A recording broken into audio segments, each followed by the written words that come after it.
My name's Dave DeBow, founder of MoneyPartnerFormula.com, and this show is built for everyday real estate investors who are actively doing deals and looking to scale using other people's money. So if you're an active real estate investor and you want to get featured on this show to talk about your own real estate and capital raising experiences, then just go to daveinterviewsyou.com. Now let's get rolling with this episode, and remember to subscribe for daily interview content.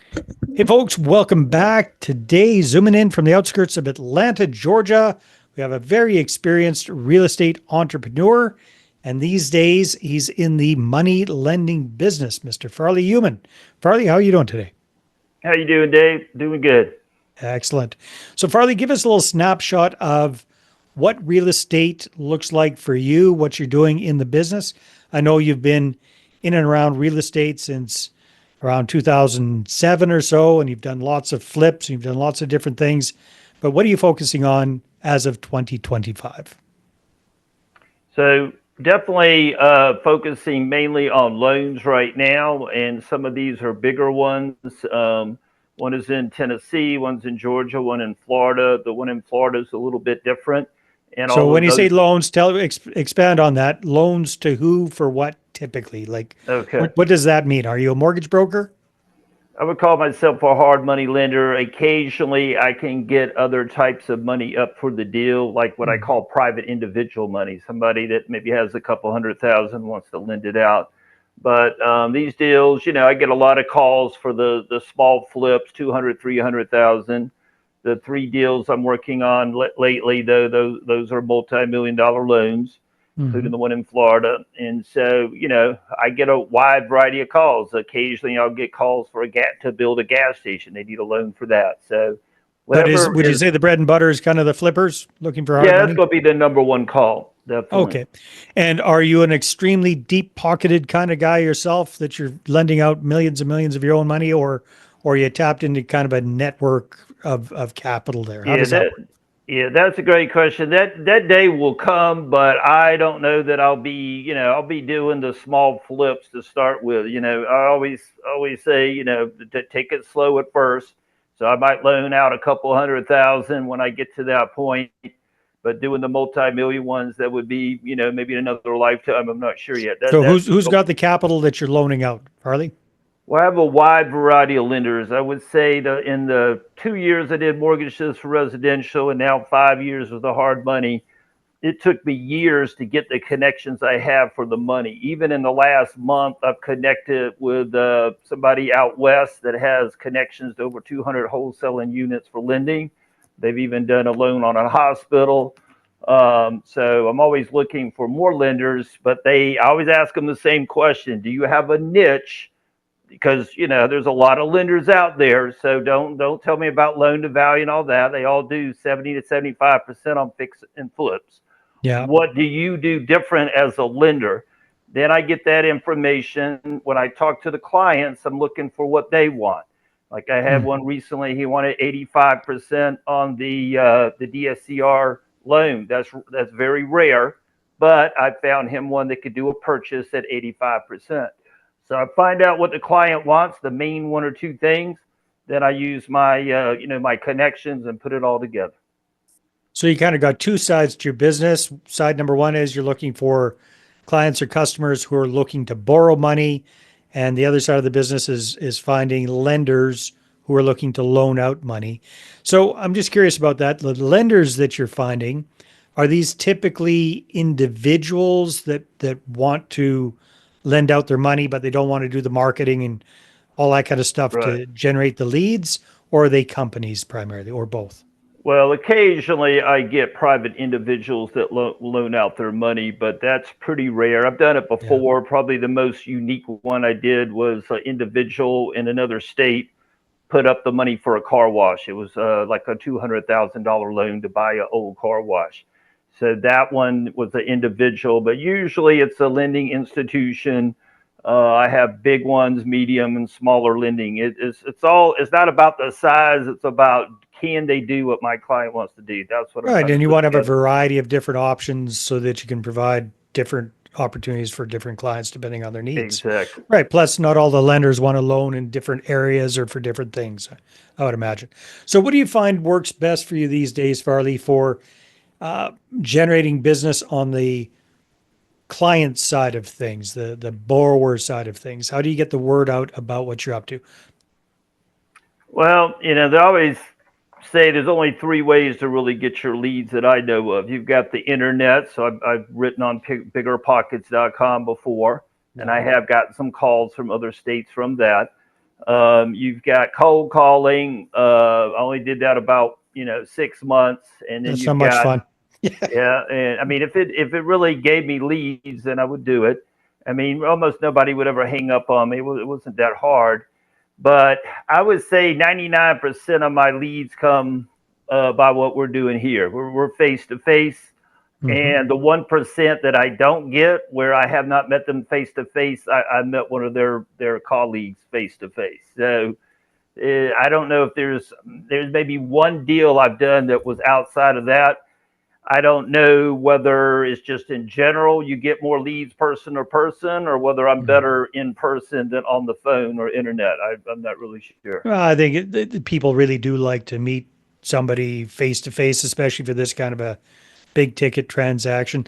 So I imagine you must get out and about quite a bit when it comes to going to local RIAs and meetups and just hanging out with people that are doing real estate deals. Well, that would probably be an understatement. So don't let the fact that I'm only 40, that's what I look like, to fool you. I am going at a higher pace now than ever. So to give you an idea of what I do for the in-person meetings, I go to 1 to 4 a week. My Yeah. all-time record was in Tampa. I did 8 in 1 week, presented at 3 of those 8. And I'll go up to Chattanooga. I've been to Charlotte, down to Florida. And so, like the one in Florida, how did I get that lead? I met somebody down at one of the meetings in Tampa that led me to a referral. And just as a coincidence, the money is probably going to come from a lady I met in Tampa. And I've been Interesting. going to Tampa about 5 years now in December. So put it all together. Sometimes, the people I'm putting together are actually in the same room. Why they didn't meet without me, I'm not sure. But I'm the liaison. I'm the one that puts it all together Yeah. and finds that money. Well, that's a very, very important role for sure. So it sounds like public speaking is a big one for you, Farley. So what do you typically like? What's your best topic to talk about to generate interest in your loans? It's a good question. Let me back up 1 second on a question you had before. For the lending sources, I'm also now getting into family member capitals. It's a little bit different. They're a little more flexible than the Is that hard money like lenders. family offices? Is that kind of the same idea there? Family, I call it family member capital. And Uh, they can either raise equity for the deal or a loan for the deal. The one I'm doing in Florida right now, they already raised some equity, so I'm just getting them the loan part, and it'll still be multi-million dollars. So that's something literally I didn't get until the last few weeks. So again, it takes years to build a network of money out there. As far as the presentations, I really like to present. I was a college teacher for 11 years, so I was teaching way before I knew anything about real estate. I started teaching tennis when I was 16, and I'm still doing that.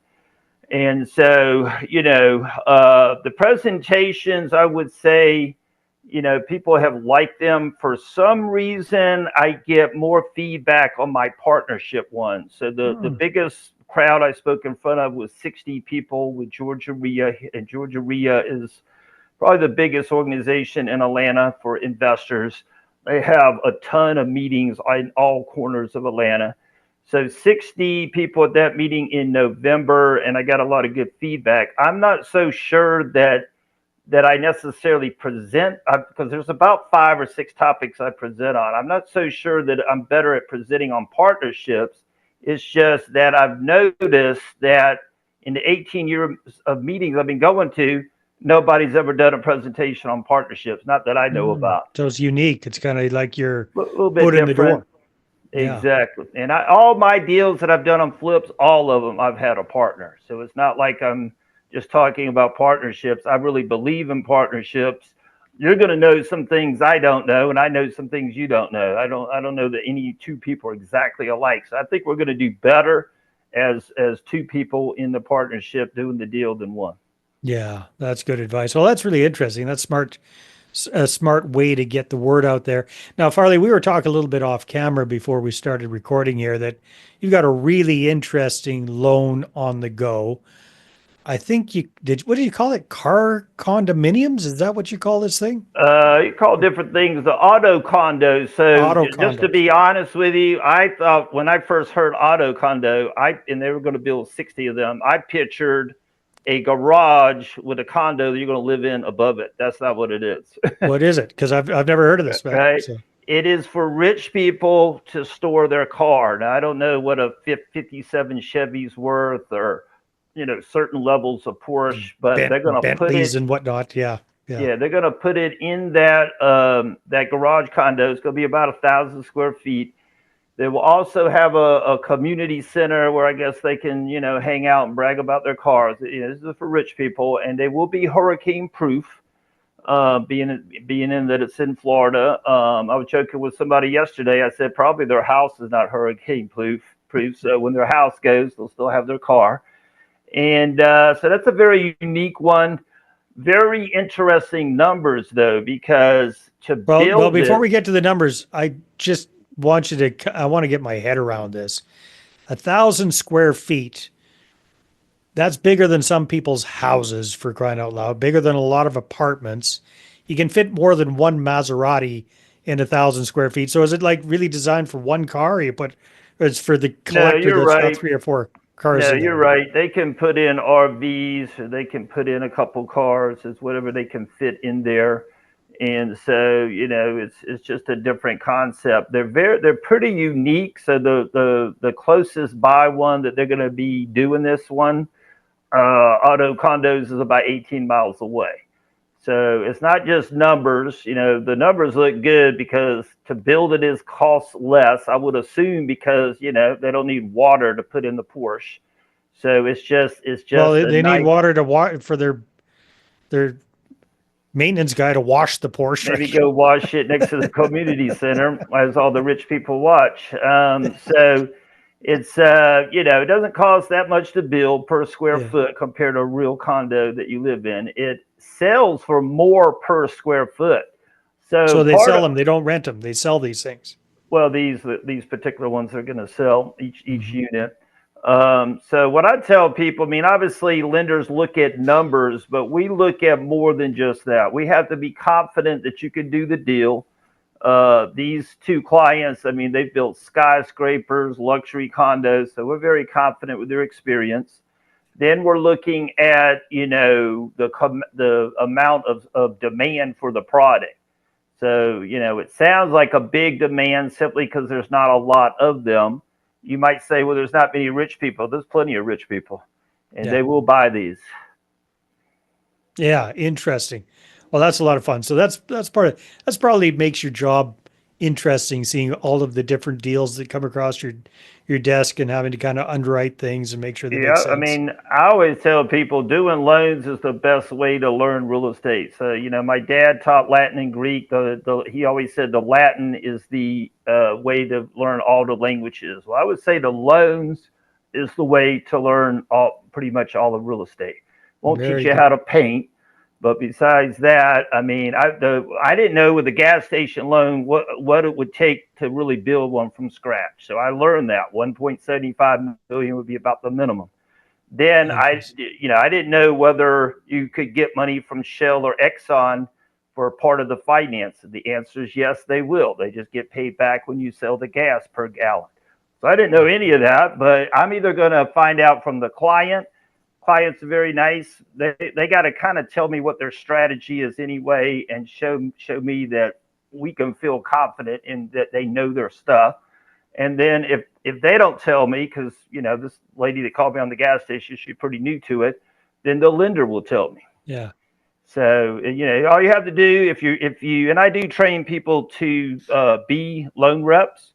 All you have to do is if you're new to real estate, I would say it's the best way to go in because you can't lose money. Unlike flips, I've seen people lose 40,000. And I know what people have done in real estate because I don't just set up the loan and then leave. I call them, hey, how'd the renovations go? Have you listed it yet? So I've had clients, make a profit of 100 to 200,000. The worst one I've seen, they lost 40,000. So I know what Yeah. they did good, and I know what they did bad. And the one that lost 40,000, they really only made one mistake. They did everything right except for one thing, and they still lost 40,000. So you learn this as you just open your ears as a loan rep. Well, not only You that, but then learn you provide even more value for your future clients when they're getting into something because you can see what's worked and what hasn't. Farley, if Exactly. people want to connect with you either to find out about getting a loan through you or if they're interested in putting out loans, where's the best place for them to go? Probably my LinkedIn. So my name is kind of unusual, Farley, and then the last name is Youman, Youman. At LinkedIn. Awesome, Farley. Well, thanks for being on the show. It's been a lot of fun. All right. Thanks a lot, Dave. All right, everybody, take care. We'll see you on the next one. Hey there. I really hope you enjoyed that episode. And as always, if you want to listen to more daily interview content, make sure you subscribe. And if you're an active real estate investor and you're doing deals and you'd like to get featured on this show, then just head over to daveinterviewsyou.com.